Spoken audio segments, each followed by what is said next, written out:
በአንድ ከተማ ውስጥ ማህሙድ የተባለ ዳቦ ጋጋሪ ይኖር ነበር። ሚስቱ ከሞተች በኋላ ብቸኛ ልጁን ሶፊያን የምትንከባከብ እናት ትሆናለች ብሎ ሐሊማን አገባት። ሐሊማ ግን በውስጧ ክፋትና ሶፊያን የምትጠላ ሴት ነበረች።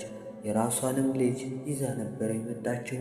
ሁለቱ ሆነው ሶፊያ ላይ በክፋት ያሴሩ ነበር።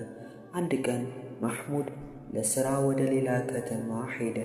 ሐሊማ ይህንን አጋጣሚ ተጠቅማ ሶፊያን ለማጥፋት ወሰነች። አንድ ምሽት ላይ ሶፊያ የምትጠጣው ወተት ውስጥ የሚያስተኛ መድኃኒት ጨመረችባት። ሶፊያ እንደ ጠጣችው ራሷን ስታ ወደቀች። ሐሊማና የራሷ ልጅ ሶፊያ ተሸክመው አውጥተው በአህያ ላይ ጭነው ራቅ ወዳለ ጫካ ወሰዷት።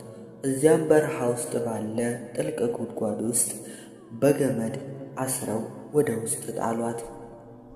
ማህሙድ ከሥራ ሲመለስ